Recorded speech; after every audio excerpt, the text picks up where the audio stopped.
ہم وہی کہیں گے جو ہمارا دین ہم کو بتاتا ہے. عمل کرو تو تمہارا بھلا. ان اللہ وملائکتہ یصلون علی النبی یا ایھا الذین آمنوا صلوا علیہ وسلموا تسلیما. اللہم صل علی سیدنا شفیعنا مولانا محمد بارک وسلم صلوا علیہ صلاۃ و سلام علیک یا رسول اللہ صلی اللہ تعالی علیہ وسلم. غوث اعظم ببنے بے سر و سامہ مدد قبلہ دی مدد کعبہ ایما مدد. بگرداب بلا افتاد کشتی ضعیفان و شکست راہ تو پشتی. بحق خواجہ عثمان ہارونی مدد کن یا معین دین چشتی. قادری امن علی یا غوث اعظمی صنم دمز شیخ احمد رضا خان کتب عالمی صنم. دمز شیخ اختر رضا خان کتب عالمی صنم. اعلیٰ حضرت عظیم البرکت مجدد دین و ملت الشاہ امام احمد رضا خان فاضل بریلوی فرماتے ہیں یا رسول اللہ سرور کہوں کہ مالک و مولا کہوں تجھے. باغ خلیل کا گل زیبا کہوں تجھے. تیرے تو وصف عیب تناہی سے ہے بری. حیرہ ہوں میرے شاہ میں کیا کیا کہوں تجھے. لیکن رضا نے ختم سخن اس پہ کر دیا. خالق کا بندہ خلق کا آقا کہوں تجھے. ایک بار جی لگا کر گنبد خضرا میں آرام فرمانے والے آقا مدنی داتا محسن کائنات فخر موجودات محمد عربی روح فدا صلی اللہ تعالی علیہ وسلم کی بارگاہ میں دل سے درود پاک پڑھے. اللہم صلی علی سیدنا شفیعنا مولانا محمد بارک وسلم صلی اللہ علیہ صلاۃ و سلام علیک یا رسول اللہ صلی اللہ تعالی علیہ وسلم. اللہ تبارک و تعالی قرآن مقدس میں ارشاد فرماتا ہے کہ تم میرے نعمتوں کا شکریہ ادا کرو میں تجھے اور دوں گا. اللہ تبارک و تعالی ہمارا مالک ہے، ہمارا خالق ہے. وہ غفور رحیم ہے، وہ ستار و غفار ہے. ہم گنہگار ہیں، سیاہ کار ہیں، بدکار ہیں، نکمے ہیں، پاپی ہیں. اس کے باوجود بھی اللہ تبارک و تعالی ہمیں بے شمار نعمتوں سے نوازا ہے. رب کا شکر و احسان ہے کہ اللہ تبارک و تعالی بہت سے نعمتوں سے ہمیں نوازا. ہمارے خطاؤں کو نہیں دیکھا، ہمارے گناہوں کو نہیں دیکھا، بلکہ صرف وہ یہ دیکھتا ہے کہ وہ میرا شکریہ ادا کر رہا ہے یا نہیں کر رہا ہے.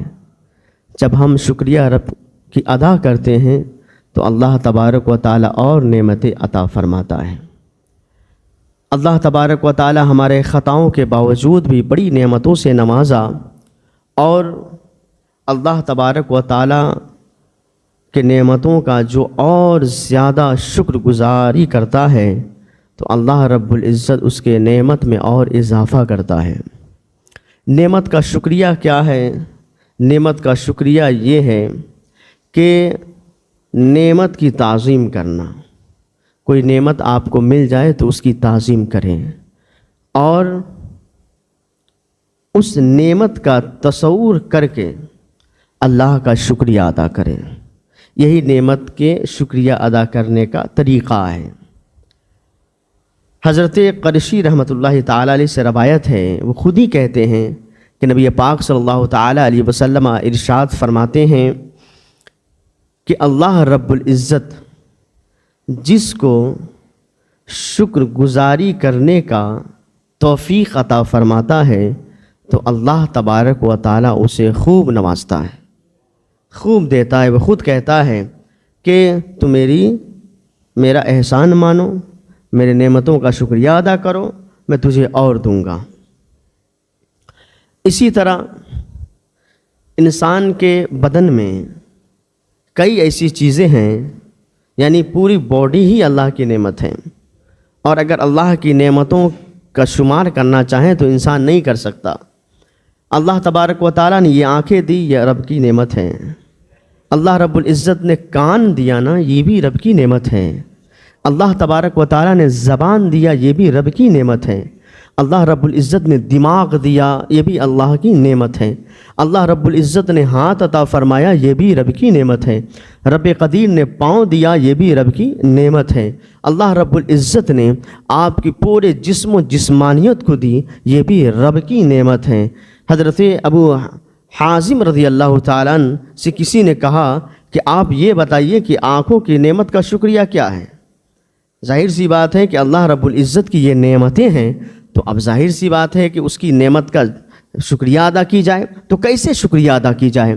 تو حضرت ابو حازم رضی اللہ تعالیٰ عنہ کہتے ہیں کہ سنو، آنکھوں کی نعمت کا شکریہ یہ ہے کہ بری چیز کو نہ دیکھو۔ کان کی نعمت کا شکریہ یہ ہے کہ غلط چیز نہ سنو۔ دماغ کی نعمت کا شکریہ یہ ہے کہ تم اپنے دماغ میں غلط خیال پیدا نہ کرو۔ ہاتھ کی نعمت کا شکریہ یہ ہے کہ اپنے ہاتھ سے غلط کام کرنے کی کوشش نہ کرو۔ پاؤں کے نعمت کا شکریہ ادا کرنا یہ ہے کہ غلط چیز کی طرف اپنے قدم کو نہ بڑھاؤ۔ زبان کی نعمت کا شکریہ ادا کرنا کیا ہے؟ فرمایا زبان کی نعمت کا شکریہ ادا کرنا یہ ہے کہ اپنی زبان سے غلط چیز نہ نکالو۔ یہ اگر کرتا ہے انسان تو انسان اپنے جسم کے تمام باڈی کا نعمتوں کا اللہ تبارک و تعالیٰ کی بارگاہ میں شکریہ ادا کرتا ہے۔ یہ شکریہ ہے۔ ایسے ہی حضرت نوح علیہ السلام کو اللہ تبارک و تعالیٰ نے قرآن مقدس میں عبداً شکورا کہا۔ عبداً شکورا کہ بہت شکر گزار کرنے والا بندہ، یعنی حضرت نوح علیہ السلام کو شکر گزار بندہ کہا۔ کیوں؟ اس لیے کہ حضرت نوح علیہ السلام جب نیا کپڑا پہنتے تو اللہ کا شکریہ ادا کرتے، جب آپ کھاتے تو اللہ تبارک و تعالیٰ کا شکریہ ادا کرتے۔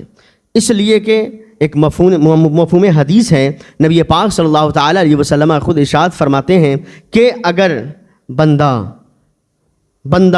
کو کھانا ملا اور اس کھانے کو اس نے شکم بھر کھا لیا، پیٹ بھر کھا لیا، اور پیٹ بھر کھانے کے بعد رب کا شکریہ ادا کیا تو اللہ تبارک و تعالیٰ اسے روزے کا ثواب عطا فرماتا۔ تو پیٹ بھی بھر گئے، کھانا بھی کھا لیا، اس کے باوجود بھی بھوکا رہنے کا ثواب اللہ رب العزت عطا فرما رہا ہے۔ کب؟ جب کہ انسان کھانے کے بعد رب کا شکریہ ادا کر لے، صرف الحمدللہ ہی کہہ لے، یہ رب کا شکریہ ادا ہو گیا۔ اتنا کہہ لے گا اللہ تبارک و تعالیٰ اسے روزے کا ثواب عطا فرمائے گا۔ نبی پاک صلی اللہ تعالیٰ علیہ وسلم ارشاد فرماتے ہیں کہ جب اللہ کی نعمت کا قدر کرنا چاہو تو اپنے سے اوپر والے کو نہ دیکھو، اپنے سے نیچے والے کو دیکھو۔ جو اپنے سے اوپر والے کو دیکھتا ہے وہ ناشکرا بن جاتا ہے، اور جو اپنے سے نیچے والے کو دیکھتا ہے وہ اللہ کا شکر گزار بندہ بن جاتا ہے۔ کیا کہنے کا مطلب ہے؟ کہنے کا مطلب یہ ہے کہ اگر کوئی گاڑی میں چل رہا ہو تو وہ یہ دیکھیں کہ دوسرا موٹر سائیکل سے چل رہا ہے، موٹر سائیکل والا سائیکل میں چلنے والے کو دیکھ لے، اور سائیکل پہ چلنے والا جو پیدل چل رہا ہے اسے دیکھ لے، اور پیدل چلنے والا اسے دیکھ لے جو چلنے سے بھی معذور ہے، وہ چل نہیں سکتا ہے، تو پھر اللہ کا وہ شکریہ ادا کرے گا، کہے گا مولا ہم گاڑی پہ ہیں اور فلاں موٹر سائیکل پہ چل رہا ہے۔ موٹر سائیکل پہ چلنے والا رب کی شکریہ ادا کرے، مولا تیرا شکر ہے کہ ہم موٹر سائیکل پہ چل رہے ہیں، کوئی تو سائیکل پہ چل رہا ہے۔ اسی طرح سائیکل پہ چلنے والا رب کا شکریہ ادا کرے، مولا ہم تو سائیکل پہ چل رہے ہیں، کوئی تو پیدل چل رہا ہے۔ پیدل چلنے والا رب کا شکریہ کرے کہ مولا میں تو پیدل چل رہا ہوں لیکن کسی کے پاس تو پاؤں نہیں ہے کہ وہ پیدل بھی چل سکے، تو اس سے شکر گزار اللہ کا بندہ بن جائے گا۔ اگر کوئی اپنے سے اوپر والا دیکھے، یعنی کہ یہ دیکھے کہ ہمارے پاس پاؤں نہیں ہے، فلاں پاؤں سے چل رہا ہے، تو پھر ایسی صورت میں ایسا نہ ہو کہ اس کی زبان سے ناشکری نکل جائے کہ مولا میرے پاس تو پاؤں نہیں ہے لیکن اس کے پاؤں ہیں، کیسے یہ چل رہا ہے۔ اسی طرح اگر پاؤں سے چلنے والا یہ دیکھنے لگے کہ فلاں سائیکل سے چل رہا ہے تو خیال پیدا ہوگا مولا میں تو پیدل چل رہا ہوں اور تم نے اسے سائیکل دے دیا ہے، تو پھر ناشکرا بن جائے گا۔ کوئی اگر بائک سے چل رہا ہے اور پھر وہ بائک سے چل رہا ہے اور پھر وہ کار سے سے چلنے والوں کو دیکھے تو یہ کہے گا کہ میں بائک سے چل رہا ہوں، فلاں کار سے چل رہا ہے. ایسا نہ ہو کہ اس کی زبان سے ناشکری کے الفاظ نکل جائے، رب کی بارگاہ میں ناشکرہ ٹھہر جائے. اسی لیے اگر اللہ تبارک و تعالیٰ نے جتنا دیا ہے بس اس کی ہی فکر کرے. ایسے ہی ایک مثال اور سمجھے، اگر کوئی محل میں رہتا ہو تو وہ کسے دیکھے؟ اسے دیکھنا چاہیے جو گھر میں رہتا ہے، اسے دیکھنا چاہیے. وہ اگر اسے دیکھے گا تو رب کا شکر گزار بندہ بنے گا. اگر کوئی گھر میں رہتا ہے وہ دیکھے کہ کوئی جھوپڑی میں رہتا ہے، اسے دیکھ لے تو رب کا شکر گزار بندہ ہو جائے گا کہ مولا وہ تو جھوپڑی میں رہتا ہے، میں تو ویسے بھی گھر میں رہتا ہوں. کوئی جھوپڑی میں رہ رہے ہوں وہ دیکھ لے، رب کی بارگاہ میں شکریہ ادا کرے، مولا میں تو جھوپڑی میں رہتا ہوں لیکن کچھ لوگ کھلے آسمان میں رہتے ہیں، اپنے زندگی کو گزارتے ہیں. جب اتنا وہ سوچیں گے، اتنا جب اس کے اندر فکر آئے گا تو انشاءاللہ وہ اللہ تبارک و تعالیٰ کا شکر گزار بندہ بن جائے گا. اسی لیے اپنے سے اوپر والوں کو نہ دیکھا جائے بلکہ اپنے سے نیچے والوں کو دیکھیں گے تو ضرور بھی ضرور اللہ تبارک و تعالیٰ کا شکر گزار بندہ بنتا ہوا نظر آئے گا. میرے آقا کریم صلی اللہ تعالیٰ علیہ وسلم نے حضرت ابو ہریرہ کی روایت ہے، فرماتے ہیں کہ 2 خصلتوں والے کو اللہ رب العزت نے شاکر و صابر لکھ دیا کہ وہ شاکر و صابر ہے جس کے اندر 2 خصلتیں پائی جائیں گی. نبی پاک صلی اللہ تعالیٰ علیہ وسلم سے جب پوچھا گیا یا رسول اللہ صلی اللہ تعالیٰ علیہ وسلم وہ 2 خصلتیں والے کون ہیں جس کے لیے اللہ نے صابر و شاکر لکھ دیا ہے؟ میرے مصطفیٰ فرماتے ہیں ایک وہ ہے جو دینی معاملات میں اپنے سے بہتر کی اقتدا کرے. ایک وہ ہے جو دینی معاملات میں اپنے سے بہتر کی اقتدا کرے اور دنیاوی معاملات میں اپنے سے کم تر کو دیکھ کر رب کا شکریہ ادا کرے. اسے اللہ تبارک و تعالی شاکر و صابر میں لکھ دیتا ہے. حضرت موسیٰ علیہ السلام نے رب کی بارگاہ میں کہا مولا یہ بتا کہ تیرا شکریہ ادا کیسے کروں، تیرا شکر ادا کیسے کیا جائے، کیسے تیرا شکر ادا ہو جائے گا؟ تو اللہ رب العزت ارشاد فرماتا موسیٰ اپنی زبان کو میرے ذکر سے تر رکھو، ہمیشہ میرا ذکر کیا کرو. اگر تم ہمیشہ میرا ذکر کرو گے تو سمجھو کہ تم ہمیشہ میرا شکر ادا کر رہے.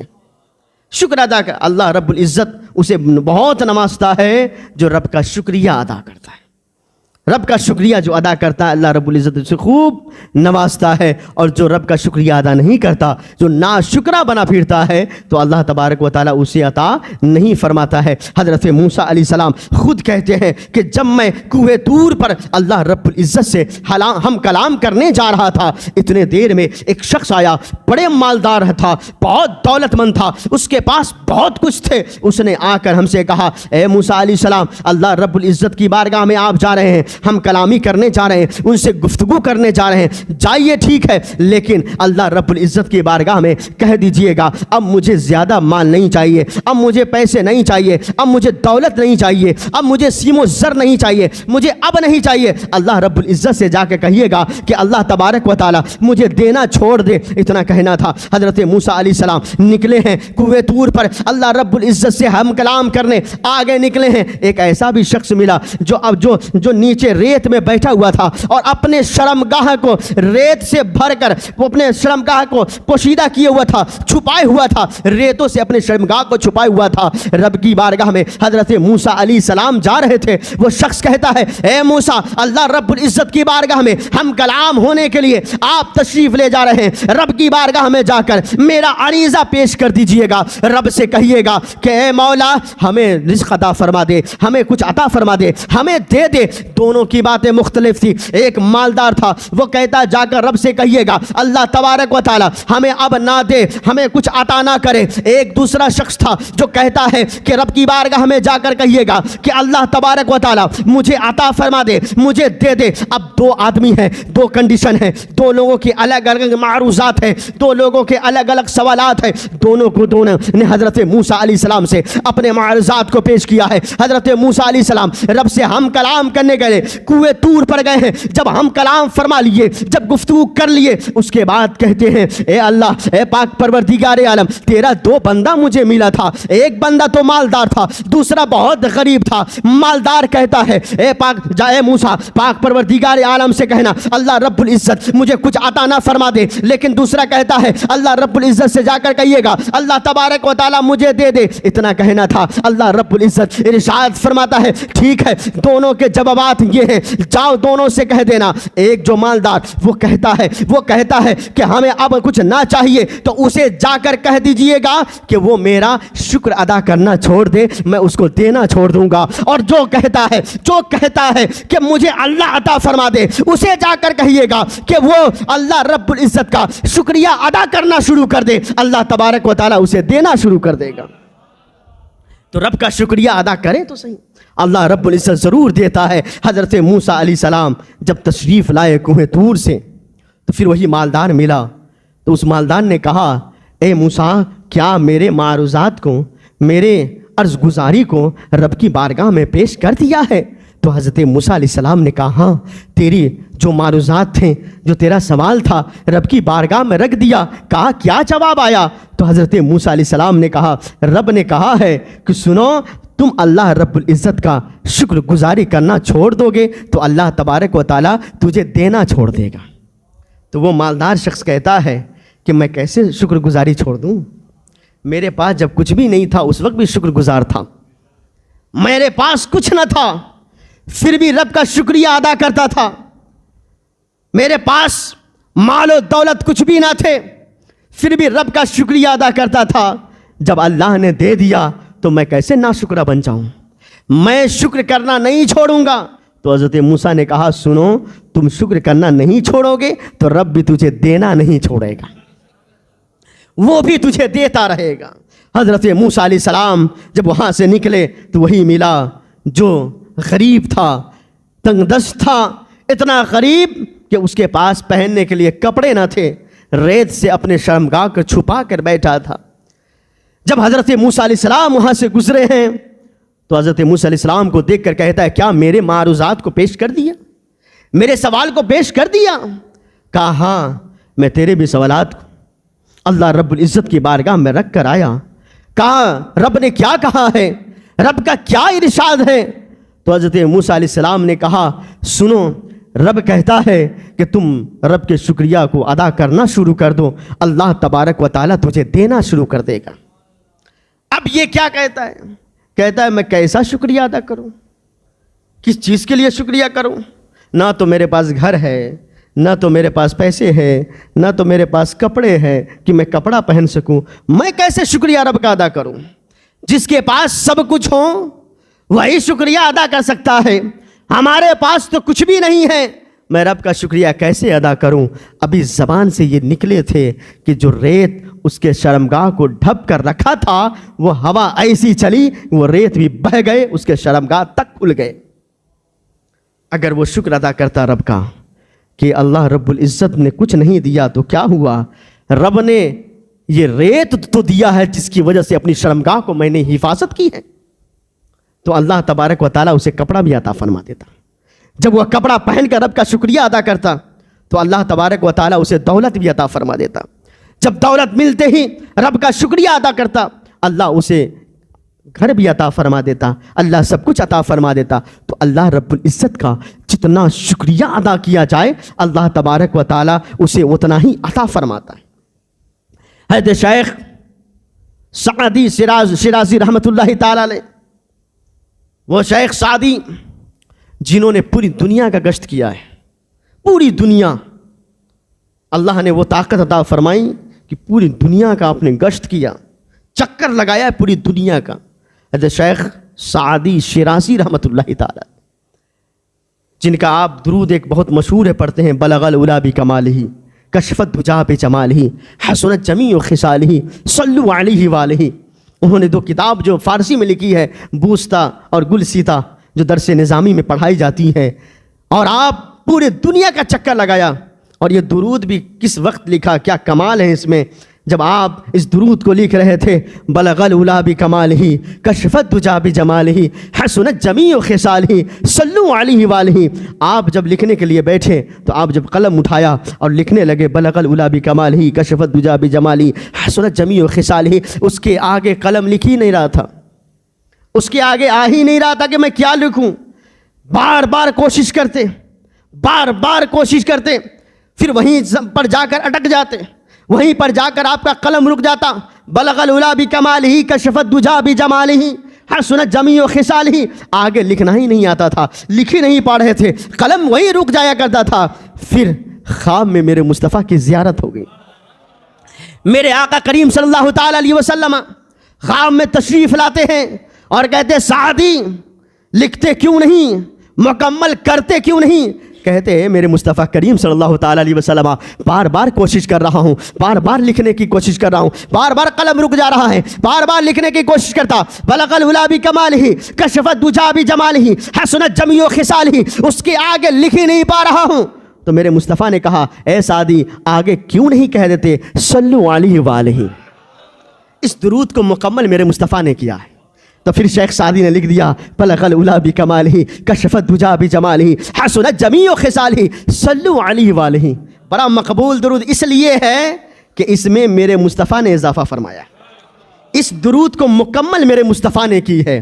یہی شیخ شیرازی رحمۃ اللہ تعالی علیہ، آپ جبہ کبہ پہن کر خوبصورت امامہ باندھ کر جمعہ کے دن مسجد میں داخل ہوئے. آپ نے جمعہ پڑھی اور پڑھنے کے بعد مسجد سے باہر نکلے. جب مسجد سے باہر نکلے تو آپ، اب ظاہر سی بات، سب سے پہلے کوئی مسجد سے باہر نکلتا ہے تو اپنی جوتی کو دیکھتا ہے، چپل کو دیکھتا ہے، پہن کے گھر جانا ہوتا ہے نا. حضرت شیخ سعدی رحمۃ اللہ تعالی علیہ مسجد سے باہر نکلے، چپل ڈھونڈا، چپل ہے ہی نہیں، کوئی لے کے چلا گیا. تو چپل یہ مسجد سے جو غائب ہوتے ہیں نہیں، آج سے نہیں ہو رہے، بہت پہلے سے ہو رہے ہیں، اس میں ٹینشن لینے کی ضرورت نہیں ہے. کبھی آپ کے اگر چپل چلی جائے تو پریشان نہ ہوں. اور پھر حال یہ ہے کہ اگر کسی ایک کی چپل غائب ہو گئی تو دوسرے کا مار کے چلا جاتا ہے، سمجھ رہے ہیں، اور لاسٹ میں کس کا بچتا ہے؟ امام صاحب کی بچ جاتے ہیں، سمجھ رہے ہیں، کوئی وہ بھی نہ غائب ہو جائے. تو شیخ سعدی رحمۃ اللہ تعالیٰ علیہ جیسے مسجد سے باہر نکلے، چپل ہے ہی نہیں، جوتا ہے ہی نہیں. آپ ادھر ادھر دیکھیں تو جوتے تو اور بھی بہت پڑے تھے، چپل اور بھی پڑے تھے، کسی کے لیے نہیں. سمجھ رہے ہیں، کوئی ایک لے گیا تو یہ سمجھیے کہ اللہ اس کا بھلا کرے، اور پھر آپ چلے جائیں، رب نے دیا ہے تو دوسرا خرید لے، کسی اور پر ہاتھ نہیں مارے. حضرت شیخ سعدی رحمۃ اللہ تعالیٰ علیہ مسجد سے نکلے، چپل نہیں ہے، آپ آگے نکل گئے. جب گھر کی طرف جانے لگے، پیدل جا رہے تھے، تو کبھی آپ اپنی شیروانی کو دیکھتے ہیں، کبھی امامہ کو دیکھتے ہیں. کہتے ہیں شیروانی بھی بڑی خوبصورت ہے، امامہ بھی بہت خوبصورت ہے، لیکن بس چپل نہیں ہے، چپل نہیں ہے. اسی وجہ سے تھوڑا گڑبڑ ہو رہا ہے. دیکھیں گے لوگ تو کیا کہیں گے کہ شیروانی تو بڑا خوبصورت پہنا ہے اور امامہ بھی بڑا خوبصورت باندھا ہے، لیکن چپل ہے ہی نہیں ہے، بغیر چپل ہی کے جا رہے ہیں، خالی پاؤں جا رہے ہیں. اب یہ خیال پیدا ہوا حضرت شیخ سعدی رحمۃ اللہ تعالیٰ علیہ کو. آپ ابھی سوچ ہی رہے تھے کہ بغیر چپل کے میں چل رہا ہوں، حالانکہ شیروانی بھی خوبصورت ہے، امامہ بھی خوبصورت ہے، لیکن چپل نہیں ہے، بغیر چپل کے چل رہا ہوں. اتنے دیر میں ایک لنگڑے پہ نظر پڑی جو چل نہیں سکتا تھا. وہ ایک کنارے بیٹھا ہوا تھا جس کے اندر چلنے کی طاقت نہیں تھی. حضرت شیخ سعدی رحمۃ اللہ تعالی علیہ پیچھے ہٹتے ہیں، اپنی سوچ کو بدلتے ہیں، کہتے مولا تیرا بڑا شکر ہے، تیرا کروڑوں شکر ہے مولا کہ میرے پاس تو چپل نہیں ہے تو کیا ہوا، مولا تو نے تو مجھے پاؤں سلامت عطا فرمایا، میں اس پاؤں سے تو چل رہا ہوں اور اس کے پاس تو پاؤں بھی نہیں، وہ لنگڑا ہے، چل بھی نہیں سکتا، لیکن مولا مجھے تو نے پاؤں دیا ہے، تو اس لیے اپنے سے نیچے والے کو دیکھیے گا تو اللہ کا شکر ادا ہو ہی جائے گا، اور جب اپنے سے اوپر والوں کو دیکھیں گے تو پھر حسد پیدا ہوگا، چلن پیدا ہوگا. ارے اس نے کوٹھا بنا لیا، میرے پاس گھر نہیں ہے، اس نے 4 چکے لے لیے، ہمارے پاس 2 چکے نہیں ہیں، اس نے بہت مال کما لیا، میرے پاس 1 روپے بھی نہیں ہے، میں ہستی خریدنے کے لیے پریشان ہوں، فلاں نے بہت ہستیاں کر لی. تو اس سے حسد پیدا ہوگا، چلن پیدا ہوگا. اللہ تبارک و تعالیٰ کا ناشکرا بندہ انسان بنے گا. اگر اللہ تبارک و تعالیٰ سے لینا ہی ہے تو رب کی بارگاہ میں کہے مولا تو خالق ہے، تو مالک ہے، ہم تیرے بندے ہیں، ہم تیرے مخلوق ہیں، مولا تو نے اسے دیا ہے تو مجھے بھی عطا فرما دے، اے مولا تو نے اسے دیا ہے اور عطا فرما دے، بس مجھے بھی تھوڑا عطا فرما دے۔ اس کے لیے بھی دعا کریں جس کو رب نے دیا ہے، اور آپ اپنے لیے بھی دعا کیے۔ اگر ایسا کریں گے تو اللہ تبارک و تعالیٰ خوش ہوگا کہ دیکھو میں نے کسی کو دیا ہے، اس کی وجہ سے یہ چل نہیں رہا ہے، بلکہ اللہ رب العزت کی بارگاہ میں یعنی میری بارگاہ میں یہ دعا کر رہا ہے، مولا اسے دیا اور دے، مولا میں بھی تیرا بندہ ہوں، اگر گنہگار صحیح، بدکار صحیح، نکما صحیح، لیکن مولا ہیں تو تیرے بندے، مولا تو مجھے بھی عطا فرما دے۔ جب یہ رب کی بارگاہ میں دعا کریں گے تو اللہ رب العزت خوب عطا فرما دے گا، ایک تو ناشکری بھی نہیں ہوگی اور اللہ تبارک و تعالیٰ عطا بھی فرما دے گا۔ حضرت سلمان فارسی ہے، خود فرماتے ہیں ایک شخص جس کے پاس سب کچھ تھا اور سب کچھ ختم ہو گیا، سب کچھ تھا اور پھر سب کچھ ختم ہو گیا، کب آتا ہے اور کب جاتا ہے کسی کو کوئی خبر نہیں ہے، اللہ رب العزت کب کس کو کتنا نماز دے پتہ نہیں، اور اللہ رب العزت کب کس سے کتنا لے لے کسی کو پتہ نہیں ہے۔ اسی طرح حضرت سلمان فارسی کہتے ہیں ایک شخص ہے جس کے پاس سب کچھ تھا لیکن دھیرے دھیرے اس کے تمام چیز ختم ہو گئے، ایک چٹائی پر وہ بیٹھا ہے پھر بھی رب کا شکریہ ادا کر رہا ہے، پھر بھی رب کا شکریہ ادا کر رہا ہے۔ ہم سے اگر کوئی چیز چلی جائے تو ہم ناشکرے بن جاتے ہیں، رب کی بارگاہ میں شکوے شکایت کرنے کے لگتے ہیں، مولا میرا ایسا ہو گیا، مولا میرا ویسا ہو گیا، لیکن وہ شخص ہے تمام چیزیں ختم ہو گئے، چٹائی پر بیٹھا ہے لیکن رب کا شکریہ ادا کر رہا ہے،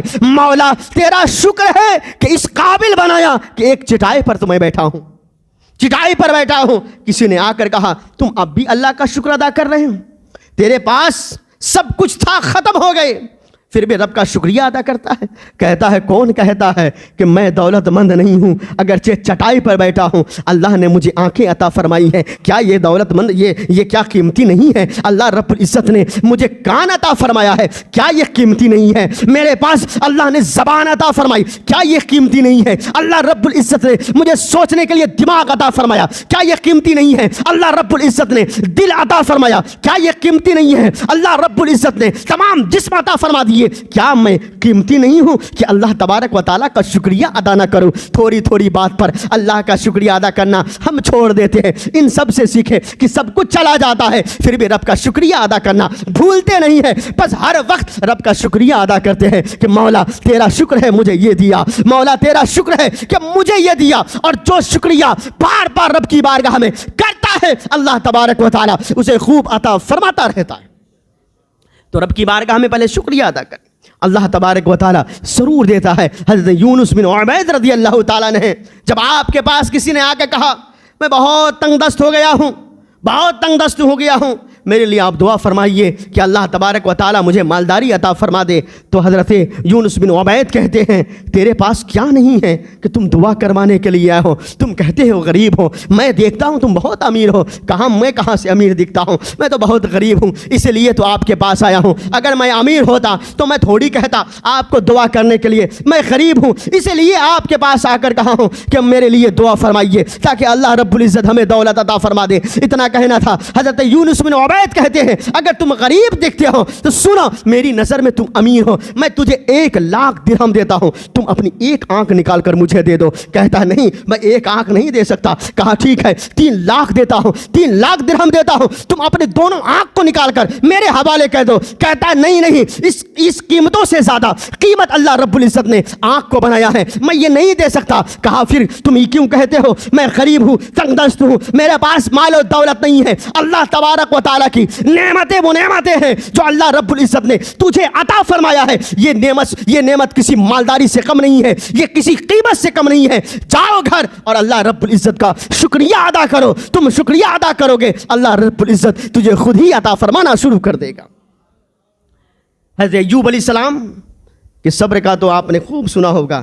تو حضرت ایوب علیہ السلام کی جب بیماری ہے ساری چیز ختم ہو گئی تھی، حضرت ایوب علیہ السلام سے کھیت کھلیان چلے گئے، بال بچے ختم ہو گئے، گھر ختم ہو گیا اور بیماری بھی لاحق ہو گئی، پھر بھی رب کا شکریہ ادا کرتے۔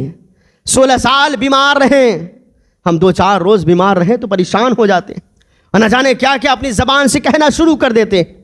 16 سال بیمار رہے، بیوی آ کر کہتی ہے اللہ کے نبی ہیں آپ، رب کی بارگاہ میں دعا کیجئے گا تو اللہ تبارک و تعالیٰ آپ کی دعا کو رد نہیں فرمائے گا، قبول فرما لے گا۔ رب کی بارگاہ میں دعا تو کیجئے۔ تو کہتے ہیں سنو میں صحت مند کتنا دن رہا؟ کہا کہ آپ صحت مند 60 سال تک رہیں، 60 سال تک رہیں۔ فرمانے لگتے ہیں تو 60 سال تک میں صحت مند رہا، اور پھر بیماری 16 سال تک ہی تو رہی ہے، 60 سال بیمار رہنے تو اس کے بعد دعا کر لوں گا۔ یہ تھے حضرت ایوب علیہ السلام، جن سے ہمیں سبق سیکھنا چاہیے۔ میرے مصطفیٰ کریم صلی اللہ تعالیٰ علیہ وسلم، حضرت مغیرہ بن شعبہ رضی اللہ تعالیٰ عنہ سے روایت ہے، نبی پاک صلی اللہ تعالیٰ علیہ وسلم کا حال یہ تھا کہ آپ رات بھر کھڑے ہو کر رب کی عبادت کیا کرتے، رب کی عبادت رات بھر کھڑے ہو کر کرتے، اس قدر عبادت کرتے کہ آپ کے پاؤں میں ورم آ جاتا، پاؤں پھول جاتے، زخمی ہو جاتے، اس کے باوجود بھی رب کی عبادت کیا کرتے۔ کچھ لوگوں نے کہا کہ آپ تو وہ ہیں جسے رحمت للعالمین کہا گیا، آپ وہ ہیں جو اللہ کے محبوب ہیں، اور آپ رات بھر عبادت کرتے ہیں، آپ کو اتنی عبادت کرنے کی ضرورت کیا ہے؟ میرے مصطفیٰ کریم صلی اللہ علیہ وسلم نے ارشاد فرمایا کہ کیا میں اللہ کا شکر گزار بندہ نہ بنوں؟ میں اللہ کا شکر گزار بندہ نہ بنوں؟ حضرت عثمان بن عفان رضی اللہ تعالیٰ جب قبرستان گئے، قبرستان جا کر ایک قبر پہ کھڑے ہیں اور زارو قطار رو رہے ہیں، زارو قطار رو رہے ہیں، رونا ایسا رونا کہ اس قدر آنکھوں سے پانی کے قطرے ٹپک رہے ہیں کہ آپ کے داڑھی تر ہو گئے، داڑھی بھیگ گئے، داڑھی سے آنسو کے قطرات ٹپکنے لگے۔ لوگوں نے کہا کہ اللہ کے رسول صلی اللہ تعالیٰ علیہ وسلم نے آپ کو تو دنیا ہی میں جنتی قرار دے دیا، پھر بھی آپ اس قدر رو رہے قبرستان میں آ کر؟ جب آپ کے سامنے خوف خدا بیان کیا جاتا ہے تو آپ روتے ہیں، لیکن اس قدر نہیں روتے ہیں جس قدر آپ قبرستان میں آ کر روتے ہیں۔ یہ حضرت عثمان غنی ہیں، کہنے لگے سنو میرے مصطفیٰ کریم صلی اللہ تعالیٰ علیہ وسلم نے یہ سچ ہے کہ مجھے جنتی قرار دے دیا، لیکن کیا میں رب کا شکر گزار بندہ نہ بنوں؟ میرے مصطفیٰ کریم صلی اللہ تعالیٰ علیہ وسلم کہ صدقے میں اللہ نے جنت عطا فرمائی، وہ شکر گزار بندہ بننے کے لیے اتنی عبادتیں کر رہے ہوں تو میں قبرستان جا کر رب کو یاد کر کر، قبر و حشر کو یاد کر کر نہ روں؟ اور اگر ہم اپنے اوپر نگاہ ڈالیں تو ہمارا یہ حال ہوتا ہے کہ ہم قبرستان جاتے ہیں تو کہاں لگاتے، ہم ہنستے ہیں، وہاں ہمیں رونا نہیں آتا۔ یاد رکھیں جب آپ قبرستان جائیں تو یاد رکھیں یہ سوچ کر، یہ جو قبر میں لیٹا ہوا ہے ایک وقت آئے گا اس قبر میں ہمیں بھی لیٹنا ہوگا۔ یہ جو قبر میں لیٹا ہے اس سے منکرین سوالات کرتے ہوں گے، ایک وقت آئے گا کہ ہم سے بھی یہ وہ سوال کریں گے۔ آپ کو یہ خیال ہونا چاہیے کہ جس طرح ہم زمین کے اوپر ہیں، یہ زمین کے نیچے چلے گئے، ایک وقت آئے گا کہ ہم بھی اسی زمین کے نیچے جائیں گے۔ کوئی یہاں رہنے نہیں آیا ہے، ہر ایک کو یہاں سے جانا ہے۔ جس کے لیے آنا لکھ گیا اس کے لیے جانا لکھ دیا جاتا ہے۔ آپ خود ہی محاسبہ کر سکتے ہیں، کچھ ایسے بھی لوگ رہے ہوں گے جو آپ کے ساتھ بیٹھا کرتے تھے، اٹھا کرتے تھے، لیکن وہ لوگ کہاں ہیں؟ چلے گئے۔ اسی طرح آج آپ کے ساتھ جو لوگ بیٹھے ہوئے ہیں، ہمارے ساتھ جو لوگ ابھی ہیں، وہ کل تک نہیں ہوں گے۔ دوسرے لوگ یہاں پر بیٹھے ہوں گے، دوسرے لوگ یہاں بیٹھے ہوں گے، جو پہلے بیٹھے تھے وہ قبر میں چلے گئے ہیں، جو آج بیٹھے ہوئے ہیں وہ بعد میں قبر میں چلے جائیں گے، دوسرے لوگ آئیں گے وہ بھی قبر میں چلے جائیں گے۔ اس لیے جب قبرستان جایا کرے اللہ رب العزت کا خوف اپنے اندر ڈالا کرے، رویا کرے، گڑگڑایا کرے رب کی بارگاہ میں۔ جب ایک آنسو کا قطرہ آپ کی آنکھوں سے گرے گا اللہ رب العزت کے خوف سے، قبر و حشر کی فکر میں، تو یاد رکھیے گا ایک آنسو کا قطرہ جہنم کی آگ کو بجھانے کے لیے کافی ہو جائے گا۔ آپ وہاں جائیں، روئیں، تڑپے، رب کی بارگاہ میں اللہ رب العزت کا خوف کھائے۔ قبرستان میں جا کر سیاست کی باتیں نہ کرے، قبرستان میں جا کر خوب کہا لگا کر ہنسا نہ کرے۔ وہ مردہ ہے، کل آپ بھی مردہ ہو جائیے گا، اس لیے کہ وہ کل تک زندہ تھا، مر گئے مردہ کہا جا رہا ہے۔ آپ زندہ ہے اس لیے زندہ کہے جا رہے ہیں۔ جب مر جائیں گے تو کوئی آپ کا نام لے کر نہیں پوچھے گا بلکہ میت کہہ کر پوچھے گا۔ میت کو کب اٹھایا جا رہا ہے؟ میت کو غسل کب دیا جا رہا ہے؟ کیا میت میت قبرستان میں پہنچ گیا, کیا میت کی نماز جنازہ پڑھ لی گئی ہے, کیا میت کو قبر میں ڈال دیا گیا ہے, کوئی آپ کا نام لے کر نہیں کہے گا, بلکہ مرتے ہی آپ کے نام کے ساتھ میت لکھ لیے جائیں گے. اس لیے کہ جس حال میں آپ رہے رب کا شکریہ ادا کرے. اگر رب کا شکریہ ادا کر لیجئے گا, میرے آقا کریم صلی اللہ تعالی علیہ وسلم کیسے شکر گزار بندہ بنے ہیں, نبی پاک صلی اللہ تعالی علیہ وسلم کیسے رب کا شکریہ ادا کرنا ہمیں اور آپ کو سکھایا ہے. میرے آقا کریم صلی اللہ تعالی علیہ وسلم جب گھر میں داخل ہوئے, جیسے گھر میں داخل ہوئے ہیں, ایک روٹی کا ٹکڑا پڑا ہوا ہے. حضور نے روٹی کے ٹکڑے کو اپنے ہاتھ میں لیا اور لینے کے بعد کہتے ہیں, اے عائشہ سنو سنو, یہ اللہ نے نعمت عطا فرمائی ہے. جب گھر سے نعمت چلی جاتی ہے تو پھر دوبارہ ملنا بڑا مشکل ہو جاتا ہے. گھر کی نعمتوں کی حفاظت کیا کرو. حضرت عبداللہ تستری رحمت اللہ تعالی علیہ خود کہتے ہیں, میرے سامان چوری ہو گئے, میرے اسباب چوری ہو گئے, میرے پیسے چوری ہو گئے, میری دولت چوری ہو گئی, سب کچھ ختم ہو گئے, میں پریشان حال بیٹھا تھا. لیکن یاد رکھو میں نے رب کی بارگاہ میں دعا کی, مولا سب کچھ تو چلا گیا ہے, سب کچھ چلا گیا ہے, لیکن مولا میں تو حفاظت سے ہوں. کسی نے آ کے کہا بڑا مگن میں بیٹھے ہو, تمہارے مال چوری ہو گئے, تمہارے اسباب چوری ہو گئے, تمہارے پاس کچھ نہیں رہا, پھر بھی تم بڑے مگن میں بیٹھے ہو, تمہیں رونا نہیں آ رہا. کہتے نہیں نہیں, رونا کس بات کا ہے, اس لیے کہ میرے مال و اسباب لوٹ گئے ہیں, میرے ایمان تو حفاظت ہے, میرا ایمان نہ لوٹا ہے, میرے سامان لوٹ گئے ہیں. یہ سامان اگرچہ مروں گا تو یہی رہ جانے والے ہیں, مرنے کے بعد کوئی قبر میں اپنے پیسے اور دولت کو سامان کو لے کر نہیں جاتا ہے, بلکہ اگر کسی چیز کو لے کر جاتا ہے تو وہ ایمان کو لے کر جاتا ہے. جب قبر میں ایمان ہی جائے گا ساتھ میں تو ایمان لوٹنے سے بچا لیجیے. تمام چیز ضائع ہو جائے چلے گا, لیکن ایمان کبھی ہاتھ سے جانے نہ پائے. ایمان رہنا چاہیے. ایمان آپ کا سلامت ہے تو سب کچھ سلامت آپ سمجھیے, سب کچھ سلامت سمجھیے. ایمان کی حفاظت کرے, ایمان کی حفاظت کرے. یاد رکھے حضرت مولانا روم رحمۃ اللہ تعالی علیہ نے بڑی اچھی بات کہی تھی, بڑی اچھی بات. انہوں نے کہا تھا کہ اب اگر آپ کوئی کسی راستے پہ کھڑے ہوئے ہیں, ایک طرف کوئی شخص ہے جو بدعقیدہ ہے, دوسری طرف سانپ اژدہا ہے, تو آپ بتائیے کہ کس طرف جائیں گے. حضرت مولانا روم سے پوچھ رہے ہیں, بتائیے ایک راستے پر آپ کھڑے ہیں جس کے دو راستے بنے ہیں, آگے کوئی راستہ نہیں ہے. ایک راستہ وہ ہے جس پر بدعقیدہ اور دوسرا راستہ وہ ہے جس پر اژدہا سانپ. کدھر جائیں گے آپ؟ فرماتے ہیں میں اس اژدہا کی طرف چلا جاؤں گا. کہا اژدہا کی طرف جائیں گے تو جان کے خطرے, تو کہا قبول ہے. اگر اژدہا کی طرف جاؤں گا تو جان کے خطرے ہیں, جان چلی جائے گی. اگر بدعقیدہ کی طرف جاؤں گا تو ایمان چلے جائیں گے. ایمان بچاؤں گا, جان دے دوں گا لیکن ایمان بچاؤں گا, اس لیے کہ یہ جان بھی دی ہوئی اسی کی تھی, اسی کی جان دی ہوئی ہے.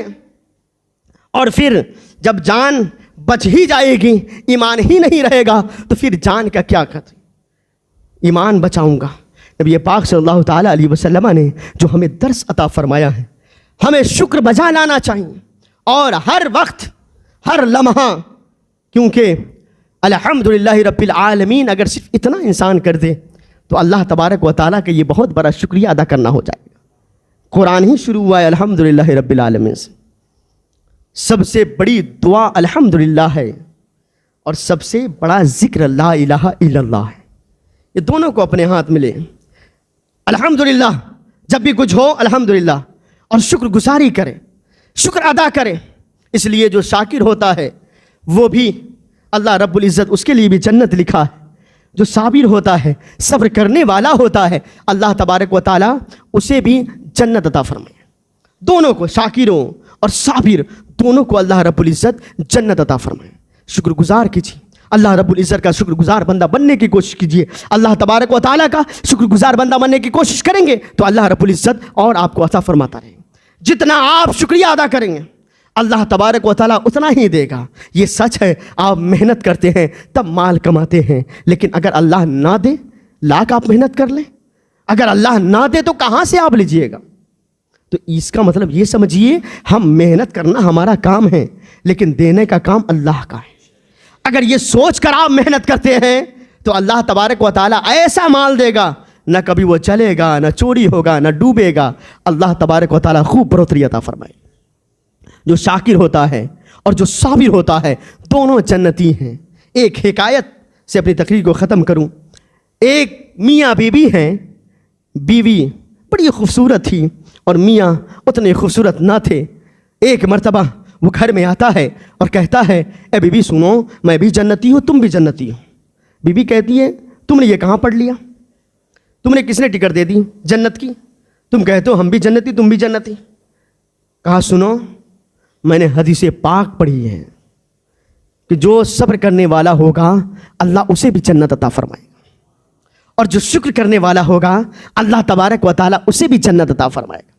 کہا پھر بتاؤ ہم شاکر و صابر کیسے ہوئے؟ کہا سنو، تم خوبصورت ہو، میں زیادہ خوبصورت نہیں ہوں، تو رب کا شکریہ میں ادا کرتا ہوں کہ مولا اگرچہ میں خوبصورت نہیں ہوں لیکن تو نے مجھے خوبصورت بیوی عطا فرما دی، تو اس شکر کی وجہ سے اللہ رب العزت مجھے جنت عطا فرما دے گا. اور تم خوبصورت ہو، میں خوبصورت نہیں ہوں، تو تم اللہ رب العزت کی بارگاہ میں صبر کرتی ہو. مولا یہ تیرا صبر ہے کہ تم مجھے خوبصورت بنایا، میرا شوہر خوبصورت نہیں ہے تو کیا ہوا، میں تیری حکمت سے راضی ہوں. جب اتنا کہو گے تو تم بھی جنتی ہو جاؤ گی. تو سنو، تم بھی جنتی ہو صبر کر کر، اور میں جنتی ہوں شکر کر کر. یہ دو چیزیں اپنے ہاتھ میں لیں، شکر کریں، صبر کریں، اللہ رب العزت جنت عطا فرمائے. کروڑ احسان رب کا ہے. کس کس بات کا؟ رب کی بارگاہ میں شکریہ ادا کی جائے. رب نے مسلمان بنا دیا، یہ شکریہ ہی تو ہے. رب کا کروڑوں احسانی تو ہے، اس کا شکر گزار کیوں نہ بندہ بنا جائے. اللہ رب العزت چاہتا تو کیڑا مکوڑا پیدا کر دیتا. اللہ تبارک و تعالیٰ چاہتا جو جانور بنا دیتا. اللہ تعالیٰ چاہتا جو جمادات نباتات بنا دیتا. لیکن رب کا کروڑوں احسان کہ اللہ نے انسان بنایا، اور وہ انسان جو 18,000 مخلوقات میں سب سے خوبصورت ہے، سب سے عزیز ہے، سب سے عظیم ہے. اللہ رب العزت وہ پیدا فرما دیا. کیوں نہ رب قدیر کا شکریہ ادا کیا جائے، کیوں نہ کروڑوں احسان مانا جائے. اللہ تبارک و تعالیٰ کا انسان بنایا تو بنایا، اگر وہ چاہتا تو کافر بنا دیتا، اگر وہ چاہتا تو خارجی بنا دیتا، اگر وہ چاہتا تو رافضی بنا دیتا، اگر وہ چاہتا تو چکروالی اور مودودی بنا دیتا، اگر وہ چاہتا تو قادیانی بنا دیتا، اگر اور اوپر آئے تو بتا دوں اگر وہ چاہتا وہابی دیوبندی خبیث بنا دیتا. لیکن اللہ کا کروڑوں احسان ہے کہ اللہ تبارک و تعالیٰ ہمیں مسلمان بنایا ہی بنایا ہے، ساتھ میں اللہ تبارک و تعالیٰ اہل سنت الجماعت والا بنا دی. رب کا کروڑوں احسان کیوں نہ مانے. مولا کچھ نہیں ہے تو کیا ہوا، اتنا تو ہے کہ تیرے محبوب کی محبت اپنے دل میں رکھتا ہوں.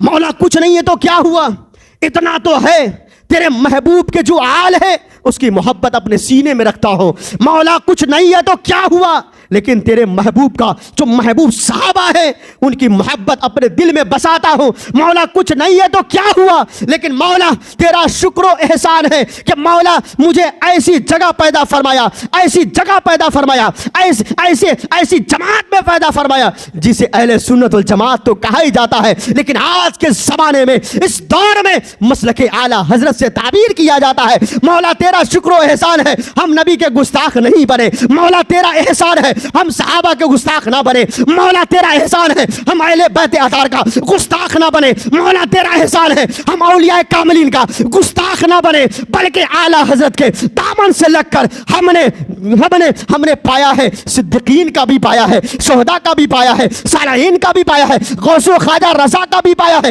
ہمارے دل میں اس مسلک سے جڑنے کے بعد صحابہ کی قدر سمجھ میں آیا ہے، صحابہ کی قدر عظمت سمجھ میں آ گئی ہے، اہل بیت اطہار کی عظمت سمجھ میں آ گئی ہے. اسے مسلک سے جڑنے کے بعد ہمیں مصطفیٰ کی محبت کیسی کرنی ہے وہ بھی سمجھ میں آ گیا ہے. مولا تیرا شکر و احسان ہے کہ مجھے مسلک اعلیٰ حضرت کے دامن میں رکھ دیا. مولا تیرا کروڑوں احسان ہے اور کروڑوں احسان ہوگا کہ اسی مسلک میں ہمارا خاتمہ عطا فرما. رب کی بارگاہ میں دعا کریں مولا کچھ نہیں تو کیا ہوا، بس ایمان سلامتی سے چلا جائے. ایمان ہے سب کچھ ہے، سونا جنگل رات اندھیری چھائیں بدلی کالی ہے، سونے والوں جاگ کے رہیو چونوں کی رکھوالی ہے. سرکار حضور محدث کبیر کے خواب میں آپ کو پیش کر دوں. سرکار حضور محدث کبیر خود فرماتے ہیں کہ میں خواب دیکھ رہا تھا اور خواب ہی میں ایک جلسہ سجا تھا. کیا سجا تھا؟ جلسہ. یہ بھی تو جلسے سے کم ہے، یہ بھی تو جلسہ ہی ہے، ہمیں بیان کر رہا ہوں آپ سن رہے ہیں. جلسہ میں یہی ہوتا ہے. ایک جلسہ سجا تھا اور میں خواب میں ہوں، لیکن بیان کرنے والا کوئی اور نہیں، وقت کا مجدد اعلیٰ حضرت امام احمد رضا خان فاضل بریلوی ہے، آپ بیان فرما رہے ہیں تو حضور محدث کبیر کی آنکھوں نے اعلیٰ حضرت کو بھی دیکھا ہے، سمجھ رہے ہیں نا؟ سرکار حضور محدث کبیر کی آنکھوں نے بھی اعلیٰ حضرت کو دیکھا ہے، مفتی اعظم ہند کو دیکھا ہی دیکھا، فیض پایا ہی پایا، وہ الگ بات ہے، لیکن اعلیٰ حضرت کو بھی دیکھ لیا۔ سرکار حضور محدث کبیر خود کہتے ہیں کہ میں نے دیکھا، سرکار اعلیٰ حضرت بیان فرما رہے ہیں، میں اس خواب میں ہوں، میں نے کیا دیکھا کہ سرکار اعلیٰ حضرت اس شعر کو پیش کر رہے ہیں، سونا جنگل رات اندھیری، چھائیں بدلی کالی ہے، سونے والوں جاگ کے رہیو چوروں کی رکھوالی۔ حضور محدث کبیر فرماتے ہیں میں سن رہا تھا، اچانک میری آنکھ کھل گئی، میں اس جلسے سے باہر آ گیا، اس مجلس سے باہر آ گیا، پھر رات بھر کروٹیں بدلتا رہا کہ پھر سے اس خواب میں چلا جاؤں جس خواب میں اعلیٰ حضرت بیان فرما رہے تھے، پھر میں اس خواب میں چلا جاؤں جس مجلس میں بیٹھا تھا، میں اسی میں چلا جاؤں۔ بار بار کوشش کرتے رہے لیکن دوبارہ اس خواب میں نہ جا سکے، تو خود فرماتے ہیں کہ پھر مجھے سمجھ میں آیا کہ اعلیٰ حضرت نے ہمیں کیا پیغام دیا۔ تو اس وقت سے لے کر آج تک 92 سال کی عمر ہو گئی، آج تک لوگوں کو جگانے کا کام کر رہا ہوں، سمجھ رہے ہیں؟ آج تک لوگوں کو جگانے کا کام کر رہا ہوں، کیونکہ اعلیٰ حضرت نے کہا سونا جنگل رات اندھیری، چھائی بدلی کالی ہے، سونے والوں جاگ کے رہیو چوروں کی رکھوالی ہے، چوروں سے اپنے ایمان کو بچائیے۔ یہی کام محدث کبیر کر رہے ہیں اور یہی کام میرا قائد کر رہا ہے، قائد اہل سنت کر رہا ہے۔ یاد رکھیں ہمارے مشائخ، ہمارے علماء یہی کام کر رہے ہیں، آپ کو جگانے کی کوشش کر رہے ہیں۔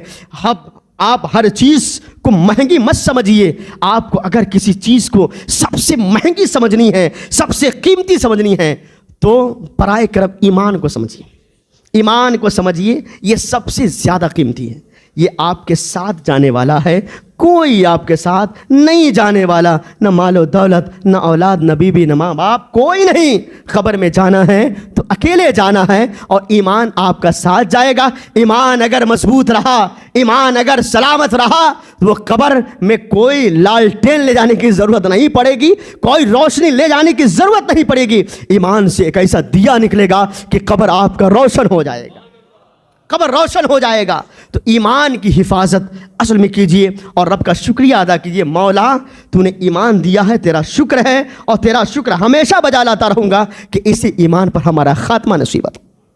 اللہ رب العزت کی بارگاہ میں دعا ہے کہ مولا تعالیٰ ان سب باتوں پر مجھے عمل کی توفیق عطا فرمائے، میرے بعد آپ سب کو عمل کرنے کی توفیق عطا فرمائے۔ وآخر دعوانا الحمد للہ رب العالمین۔